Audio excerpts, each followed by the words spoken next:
Intala abbaan qabne seetee tola fuuchuu teessa. Intala abbaan qabne seetee tola fuuchuu teessa. Ilma abbaan qabne seetee duwwaa teerumuu teessa. Waa'ee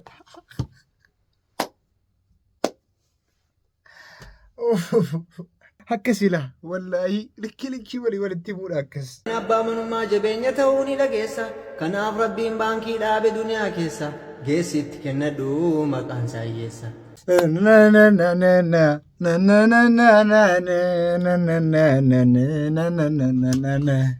Ara kana namni si dhagaa gadi qabi.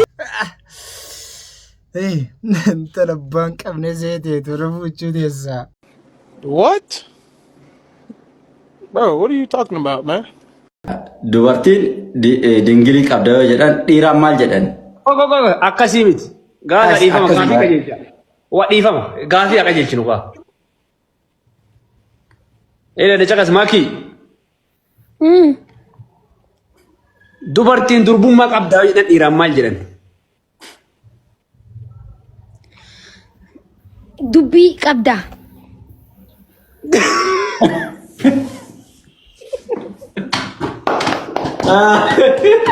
Maali qabda?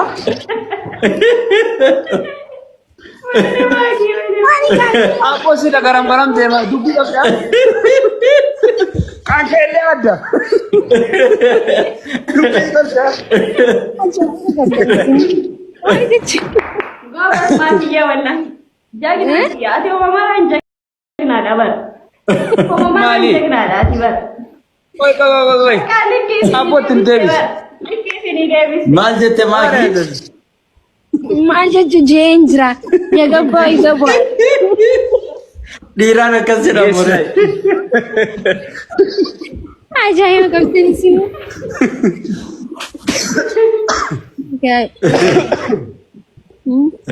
Kakeknya ada.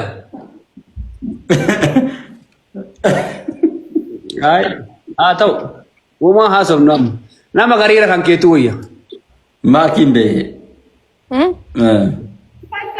Dhugamaa ne. Hayyuu beesin hayyuu. Dhugamaa akkana kun ola isin. Deebicha akkam akkam isinii ta'eera. Deebiin amma maakiin deebifte isinii ta'eera moo hin taane? Koomantii irratti dafaatii na barreessa. Yoo deebiin isaa isinii hin taane deebiin isaa maal akka ta'e na barreessa. Warri hin beekne immoo koomantii keessa galaatii nutti qabadha. Onneerraa namni hin jaalladhe namuma takka. Addunyaa kanarraa namni hin jibbuusu namuma sani. Dhugaa? Wallaahi. Addunyaarraa kan jaallattu namicha sana kan jibbitus namicha sana qofa. Haa akkamitti oorota akkamitti akkas ta'a qoy akkamitti. Namni addunyaarraa jaallatu nama tokko kan jibbanus isuma. Haasaa akkamitti kun amma? Namichi sun garuu maal godheeni? Eenyuun isinitti fakkaata? Jaalalaa qabeenii galteeni malee hin dhukkubsannee. Jaalalli kannaa rabbiiti. Nama jaalachuun uuma jiru. Immoo ani tira kan inni rangafu. Kana dura mee nama meeqa jaalatte namni meeqa si jaalatte mee? Ani nama jaaladheetis hin beeku. Akkam? Yaa. Moo waan inni jaalala jee wallee baasee fi sobase hin jirtu jaalalti wanni isaan. Laalumata namni si jibbisuus ilmuma namaati. Gize takka gizeef duuba deebitee ilaaltu wooma jaalala jaan kanaan jibbita. Jaalalli akka hin jirre namoota si godhantu jira jechuun hammeenyi isaanii hammeenyi namni tokko namarra godhu jaalaltiin jirtu akka jettu si godha. Nama tokko amantee osoo waliin jiraachuu jirtu ati namni san si kijiba. Dhugaadhaan jaalattee jirta inni si kijiba. Gaafa san maal taataatis kijibuu eegaltaa jechuudha. Sanii nama meeqa jaalattee ati naa himee? Dhugaa waan dabareera. Kan maaliif? I don't know wallahi. Akkaan jeesiis beeku. Onneerraa namni hin jaalladhe namuma takka. Addunyaa kanarraa namni hin jibbuusu namuma. Wallahi. Malli kee maal fakkaata ture? Seenaa kana osoo haasoo baannee natti tola. Osoo gisee hin beeku ture. سنبودا أنا خفلان لفيت ما خفلا قرر نبوتي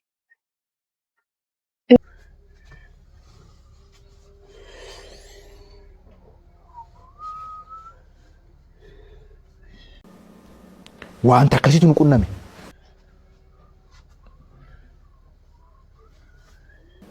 وركون قول جسانين نو جال لما نجور أوروتا أما جال اللي نجور ها مالي في الجنان جال لك سنجبسي سنما سنقول تجرا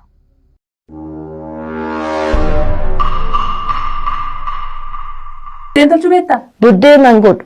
Ruuzii fa'a, dinnichaa fa'a, amma waan ofii jaalattu ofumaan dhaaba. Akkam heerumoo yaadda? Yaa fuudhee jira. Heerumtee? Kara fuudhe. Dhugaa? Dhugaa. Eessatti Oromootti moo Jaappaanitti? Sira dogongoraa kiyya warra Jaarmaan fuudhe. Heerumtee jechuudha? Heeruma Jaarmaanii. Jaarmaan. As jira moo jira? Tigraay jira. Tigraay. Qorannoo Tigraay geggeessa. Innis qorataa jechuudha. Garuu amma sundee maangoona sira dogongoraa kiyya yaada kana yoo jiraatte naannoo kanarratti fuudhuun dogongore waan bakka amma.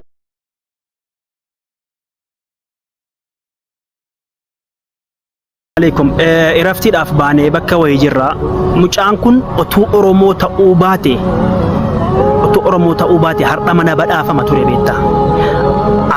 Adaanech mucaan kun nama sammuu jabaa qabu. Samoona kana torbii osoo hin gahin akka waamtee magaalaa Finfinnee keessaa mana kennitu. Mucaan kun utuu Oromoon taane har'a wallaahi bakka guddaa ga'a. Akkasoo ta'uu qaba miti? Kas ta'uu qaba. Ta'uu qaba miti? Ta'uu qaba. Kennamuufii qaba miti? Kennamuufii qaba. Mucaa kana akka manni kennamu magaalaa Finfinnee keessaa biyya abbaa isaa taa'ee rakkatan akka sammuu qabu. Gondorii iyyuu dhuftee kennamaattii fi oomanni. Kantiibaa magaalaa Finfinnee Adaanech Abeebee Gondariif Gojjamii fi Bahar Daar fi Qibittis Manqoshoree guurtee achitti magaalaa Finfinnee san keessatti dachii kennuuf lafa kennuu dhiisitoo rakkataa ilmaan Oromoo haadha Oromoo rakkatte haadha Oromoo dahoo dhabde dahootti jaari biyya san keessatti yoo dhuguma Finfinneen kan Oromoo taate Finfinnee si jammaram yoo mal Oromoo taate beekti afaaniin qofa afaan immoo maashaallah Finfinneen kan Oromooti hoggaa dhiin ilmaan Oromoo dachiisaniif jee irratti dhangala'uuf ammaa kan Oromooti mucaan kun akkaan nama gaddisiisa akkaan laphee namaa cabsa kadhattoonni yuutuubaroonni Oromoo ilmaan kadhattuu ilmaan sadaqaa gingilchaa moo eenyu jedhaniin daayiparii biltsigannaadha ilmaan saree saroota isin rakkoo mucaa kana hawaasatti illee himuu hin dandeenye bar akka waan mucaan kun rakkoo hin qabne bututtuutti uwwisanii fidaniiti yuutuubarii ishiitti shaqqalattee deemte jechuudha sadaqaa ishiitti shaqqalattee deemte eessitanii rakkoo mucaan kun keessa jiruutu akka himatu taasistanii mucaan kun qaata gargaarama ture ammallee taanaan ilmaan Oromoo mucaa kana gargaaraa haadha isaa gargaaraa daa'imti hamma tana geessu rakkoo hama keessan jira jettee akka ittiin hoobochuu baay'ee nama gaddisiisa. Kantiibaa magaalaa Finfinnee Adaanech Abeebee haadha mucaa kanaaf Finfinnee keessatti mana kennuufi qabda. Dirqama keedha kennuufi qabda. Was laata erga Finfinnee rakkataa keenyaaf hin taane Finfinneen kan Oromooti. Shuu yaanneef bicha marraa godhanati kan afaan ifraa ollaa keenya jira guys. Haadha mucaa kanaatiif magaalaa Finfinnee keessatti manni kennamuufii qaba. Sagalee taafii Adaanech mana kenniif qoshomboree Gondoriif Gojjamii guurtee nutti safarsiisini safaarii ganda mataa irratti ni ijaarsisinitu. Okay ageessa. Kantiibaan magaalaa Finfinnee aadde Adaanech Abeebee Gondoriif Gojjamii nama fiddeeti magaalaa Finfinnee keessatti mana kennitiif haadha Oromoo iyyeetti rakkoo hamaa keessa jirtu. Iyyeessa Oromoo isinii hammatee gaaddisa ta'uuf arginee hin beeknu. Qaeen Oromoo kun Oromoon simatu qabeenyi Oromoo kun Oromoodhaan ta'uu hin didaa. Qabeenyi Oromoo harka namoota muraasaatti waan deebi'eef ilmaan Oromoo rakkachaa jiru jechuudha yeroo ammaa kana. Mucaa kana yeroo darbe yuutuubaroonni Oromoo fidanii sooshaal miidiyaa kanarratti intarvii gochaa turan. Akka waan viillaa keessa fidaniititti intarvii gochaa turan. Yeroo san maal keessa jirtu akkamitti jirtu maatiin kee hoo jettanii hin gaafanne. Ilmaan hiyyeessatti fayyadamuu malee ilmaan hiyyeessa fayyaduu hin beektan. Osoo qabeenya qabaattee maal gochuu barbaaddaa jennaanini odoon qabeenya qabaattee haadha koo gargaaruun barbaadaa jedheen. Haati kee maal keessa jirti akkamitti jirti jedhanii yeroo san gaafatanii rakkoosaa uummata biraan maaliif hin geenyeef. Isin biddanii intarvii gootanii wayaa ofii keessanii bittanii uffistanii itti fayyadamtanii bakka kanuma hojiin keessan warra faayidaan. Ayyee jettee waan inni nama zaayoo qoosaa jiraatte qoosaa jiraa jedhi. Wallahi qoosaa miti wallahi Taadhaa egaa qoosaan taane maatiin kiyyaaf kan kee wal barachuu qaba kan maal jechuu.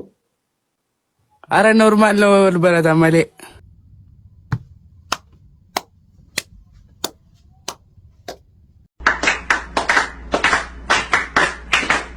እሺ ያደፋጤ እኮ ወል በርሲስተኒው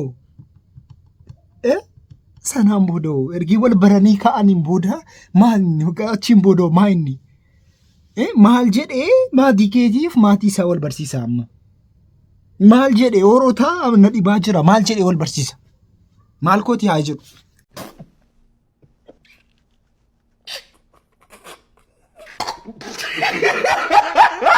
Maatii kiyya kan kee wal barsiisi.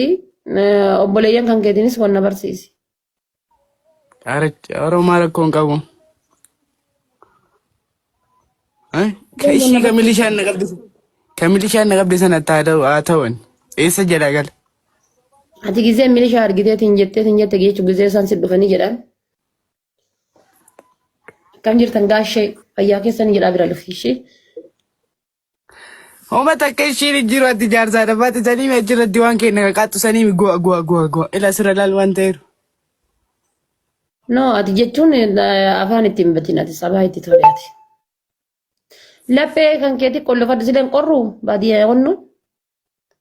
Hin qorru na ORI malee baafadhu na godhaa rangasii arge kana. Laa waan biraa uffadhu waa ho'aa wayii uffadhu. Hangasii arge kana moo? Jechuun si qorraa jira taanaa waa wayii uffadhu siin jedhu. Na ORI wallaa hangasii arge kana. Fikiranyaa wayii qabdaa kana duraati.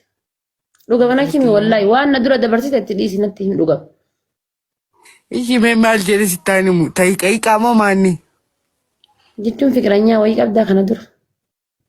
Tagisee qayiqaa hin beeku hangisee sangoo ta'e malee agarree tana booda garuu. Qayiqaa maali? Qayiqaa jechaan hangisee daa'imummaa. Qayiqaan taphannee hin gammaadde. Qayiqaa amaariffa keessa sirreessiyaatis qayiqaatu hin ta'in qaaqaa jedhamu. Taphataniitu sun amma gizee qaaqaadhaaf abbaa manaa jettanii achumaan ijoolleen keessan deemanii hojii hojjetu hin dhokatu minaamin jedhu isin immoo warra fuutanii minaamanii amma dheera baqqaa rafna minaamin jettanii beektu. Isin immaan danda'amtan waan akkasiitiin isin waan akkasiitiin hin danda'amtan. Gizee xiqqoo. Hiikaa jechuun malinni wallaahi hin beekan. Sargii waan taphanneeti gizee xiqqoo. Wallaan taphanne. Bakka ati daa'imummaan dabarsine bakka haadha faatee isin maa umriin keessan akkas fagaateera innis waan raanfachuu jalqabdan. Maa inni nun hawwasa haggabinaa malesin akkamitti ammatti kanatti raanfattus kun waan irraanfatanu amma waan dur dabarsitan akkamitti irraanfattu moo isin gizee sana baqattoota turtan achiin Liibiyaadhaan gootanii deemtanii turtan gizee isa biyyummaa keessan. Out my class. Out my class. Dirree dawaan kan eenyuti dirree dawaan fajiri. Kan Sumaaleeti kan Oromooti. Kan Sumaaleeti aggeeffadhu waggaa Sumaalee fi Oromootu taraa busha dirree dawaa an federaalaati. Sa'aatii abiyyi bushuuf innirree dirree dawaan irree Oromoo jalatti deebi'uu dadhabe. Sii galee. Haafi bushoo jechuudha. Yoo waggaa lama inni kuni bushee waggaa lama Sumaalee bushe. Yoo waggaa tokko Oromoon bushe waggaa tokko Sumaalee bushe. Sumaalee nuun irraa fudhatteetti dirree dawaa sitti himan. Maa kana uummata dirree dawaan gaafattu sanarree mootummaa Oromooti inni jedhamu kuni nuu deebisuu dadhabe. Si galee. Amma kanaattidha jechuudha. Afaan Oromoo inni nuti itti du'aa turre inni ijoolleen hundumtuu lubbuu isaaniitti dhaban afaan Oromoo afaan federaalaatu waggaa torbaffaa. Akka biyyittiitti afaan guddaan afaan tokkoffaan akka tariinal tokko ni miti badhatama biyyaa baatee tasaa jiru bakka amma waggaa 7 waggaa meeqa eegne miti afaan Oromoo afaan federaalaa gochuun irreen Finfinnee an Oromiyaa gochuunis hin dadhabame sa'aatii Oromoon bushutti maaliif kun tuffiidha beeki. Sigari kana gaafanne malee abiyyi buqqa'ii abiyyi sin jaallannu abiyyi si jibbine namni isa jedhen jiru. Kana nuufaa sirreessu uummata Oromoo daangaa yoo jibbitan maal fiddani akkanuma asoftanii dhiistan maqlaa kana maqlaa tokko adeemama. Ana badi aangootti sunuma fide maa inni Aangotti si qaabi. Aangotti ni dufidete waan akko. Dhaggeeffadhu afuuftu dhaggeeffadhu sammuu sitti ni maa dhaggeeffadhu. Lammaa Magarsaatu aangorra ture dhaggeeffadhu. Jawaar Maammeduuti dhaggeeffadhu fajjiri. Jawaar Maammeduuti qeerroo akkana godhe. Lammaan immoo wayyaanee imbii jedhe. Si galee isa boodoo Jawaar eddee jiru Abiyyi eddee jiru beekna hin beeknu. Lammaan jalaa fuutee Abiyyiin fiddee bultu gootee geesse. By the way, Jawar Muhammad Bari. Jawar Muhammad. Dura dhufaati sassaasa. Abiyyi nu bilisa baase bar Jawar Muhammad. Amma garuu 4 kiiloo jira Abiyyi. Shari'a jiraachuun isaa uummata Oromoof ta'uu qabaadha. Uummata Oromoof, uummata isa du'aa tureef, uummata isa buqqaa tureef, uummata isa lafee isaatti dhabaa tureef ta'uu qaba. Uummata Oromoo daangaatti godhee daangaa uummata Oromoo haadha Oromoo eegsisuu qaba. Gaafa sana eegsise Jawaar keerraas hin manqabu, marroo keerraas hin manqabu. Ishinante malee Oromoo tokko taatu ko sawyoo ko sawu koonu. Isatu godha Abiyyi isatu godha aangoon qabu isa. Uummata Oromoon tokkoomsu isa. Dayyuusa tokko fangaafii qaban. Gaafii muumama ta'e hin beeku garuu haasaadhumatti fudhanna jechuudha. Saatii barbaadan Abiyyi Zakilar Abiyyi daawun jettanii isinii galee gadi baatanii. Saatii Jawaarii wajjin haasa'uu qabdan immoo saatii Jawaariin argitanis immoo Jawaariin gaafii hin taane ganaa baqa beekamtee argachuudhaaf ta'ee haasa'u nurraa tolettanii haasaa muka jedhu haasoftanii yellaaftanuu isin. Hojjetuu kun maayindiin keessan qorqorroo minati qorqorroo naachuu shari'allaa dayyuusa ayinaawwaxaa akkana qeerroo mukee jirtanu qabdanii akkanaan gadi baastanu wallahi taanii ija keessa laalu warra. Sejamure ya iposatum live irratti ta'eef malee silaatu gadhiifamu ture isinii galee. Jara kana Saaraa Zuudii keessa gaala eegsisuudha walla naa waxaa kaayyuu kee naa waxaa anta. Uummanni Itoophiyaa mabiraatiin diggee badee uummanni Itoophiyaa uummata miiliyoona 130 na miiliyoona 130 yaada garaa qaba hariinuu. Hariinuu kan koo hojjedhu yoo ta'e rakkisaadha beektu miti. Dhugaa rabbii namni tokko jechuudha. Yaada hunda guutuu hin danda'u beektu miti kan.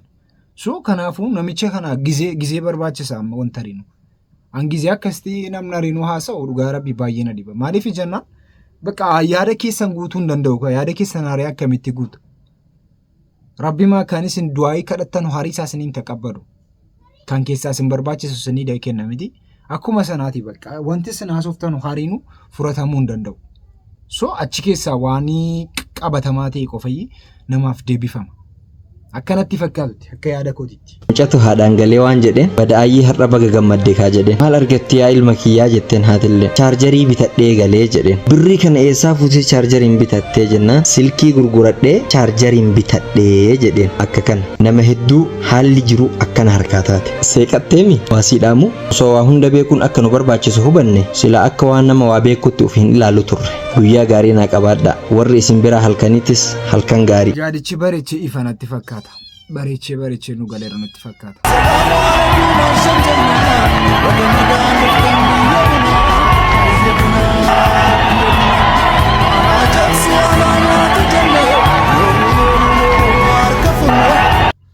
Orota namichi jaalala akkasii qaba. So miidiyaa dhuma irratti qofa malee jibbinni isaa uummata keessatti baay'ee jaalala qaba.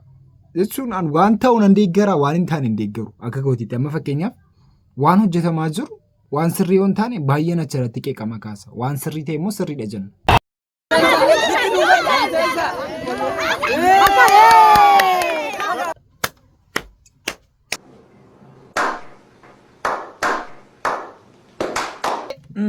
Wayne ituu sargii kan jara kaanii jennu kan keen jara sheekotaas akkas ta'u jalqabe. Darasaan gaafa jallattee jaahilaa gadi jedhe abbaan koo. Isaa lakkii maakoo yeroo bicuudha maatu manatti galtanii. Dhugaa rabbiitu manatti galtanii ma. Wayyuu. Ibsaan kee suuraa nama waliin kee maal rakkoo qabaree? Waay guutuudhaan barna dhibdanii warri miidiyaa ibsishaan suuraa micoota akka waliin kee ibsishaan maarreeti normaal ነው guys normaal የከተማ ልጅ እኮ ነኝ ያኔ በር እንተለ ወረ መጋላቲ በራ ኖርማል ነው እሺ ኖርማል ነው እንዴ ምን ሸይ ነው ማሊን ይረኮን ኪሰን አረ ኖርማል ይዳ ሂናካ በዲና ኢሲምበርግ ጋፈና ሱራ ነሞሊን ኬስ ከስቶሊ ፊደን ነምኔ ሲንጀላ ደገው ኢብስሻን ሃሪ ፈላል ኢብስሻይቱ ወጠኒ ሀሪፋ ሙድ ያለው አካሄዱ የሚያምር ቆንጅዬ በቃ ምንም ሙዲ ቀቦቹ ነምኒ ሁንዲኑ ሱራ ዮ ወሊን ዳበቴ ኻቲን ፈቆቱ ጀቹ ሁንዲኑ ዮ ብረካተኒ ወሊ ከሱራን ኬ ሲባኔ ለን ኢብሳ ብረ ሱራን ሲባ አንቺ ደደብ ሱራን ኬ ከሲባኔ ነማ ሱራን ኬ ሲ ዮ ሱራን ኬ ሲባው ዲዴሌ ተሱራን ከንኬ ኢል አይፎን ኢንካቴ ካሜራን ካቴ ሱራን ሲባው ዲዴ ኢብሳ ብረ ዳበዱ ኸይቴ ሚዳማ ሱራን ሲባቲ ፋራ ደም ሱራ ኢብሳ ብረ ኸይድ namni ibsa bira suuraa kee ka suuraan hin baaneef hin jiru jechuudha. Deem suuraa bira kee cirraash dhuftee maakii suuraa waliin ka'an nama rakkoo qaba. Feemasii dabar mucaan anillee yoon Itoophiyaa deemee bar nama waliin suuraan hin kabar yoon dhiira tokko waliin dhaabbadhee kee qeerroo tokko waliin dhaabbadhee kee ibsaa dhiisteettanii poosti na gootan na arrabsu deemtan jechuu akka keessanitti. Hai araka addunyaan jiraatu jirtu jiraadha addunyaan bar feemasi addunyaan bari madraka irratti jaarsa namaa hunda fiiganii dhungatan bar akka qabanii hin agarre madraka gubbarratti inna Beyonce inna manam hin agarre hin argine qoyisi Reen footoo kaatanii footoo sagal keessaa footoon tokko sinii ba'u ibsishaa bira deema. Ibsishaa bira deemaa footoo kaa footoon achitti sinii ba'a maal taatan isin maaf naman dhageessanu qoy. So inni nama bareecha baqa inni ጊዜ ስም ብረ ዳበቱ በቃ እና ማልጀቹ በርባዴተኒ ኢብስሻ ብረት ደማ ፎቶ ካ ጀሪሞ ፎቶ ካተኒ ተርጊተኑ አበዳ ተሳማትን በይና ኢሲንን ዳጌሱ በቃ ኢሲን ዳገው ዳብዴቲ ስንቴ ጨሉመተኒ ካተኒ ትነርጊና ሲጉቡዳ ነመን ዳገኝ ብራዘር namni baranaa waan jedhuun qabu bakka waan jedhuun dhabu bakka namni baranaa maalis hojjettu gaaris godhi hamaas godhi biqaatii qabaadhu wallaala waan sin jedhuun dhabu amma fakkeenyaaf ati gobazii taate bishaan irratti ati otoo qinxis jechaa deemte waan daakuu hin dandeenyeef sin jedhu dhugaadhaam otoo ati amma fakkeenyaaf waaqayyo taalantii addaa sii kennee samii irratti akkasitti balaluu jalqabde akka keenyaatti lukaan deemuu hin danda'u sin jedhu. Gaafa gad jettee sabaayidhaan jiraattu hangati dafee agaraatti sin jedhu. Gaafa immoo ishii bakka namoota faana tattabattee bakka fiqirii wayya gaafa jettu immoo qajqaajaadha sin jedhu. Dhugaadhaan namni waan sin jedhu hin qabu. Ati waan tokko ni jaallata taanaan isarratti gobazii ta'e ciichi kaayyoo kee irratti gagamaa ta'e si arrabsan maalis si godhan isarratti gagamaa ta'iti jireenya kee ashanafi. Achi booda indinaako gobaziko indiniko jedhanitu iskittaa sibu iskittaa fonaadhako nama dhagayin amma bakka nama dhaga'uu dhaabneerra lamuu nama dhaga'uu dhaabneerra amma isinis hin dhageenyu namas hin dhageenyu so waan barbaadan jedhaa sichi kan koo waa'ee koo waan barbaadan jedhaa haasaa an lamuus hin dhaga'uu dhaabeera. Isin dhaga'uu dhaabeera waan barbaadan jedha. Anyways, maaltu jira beektu amma.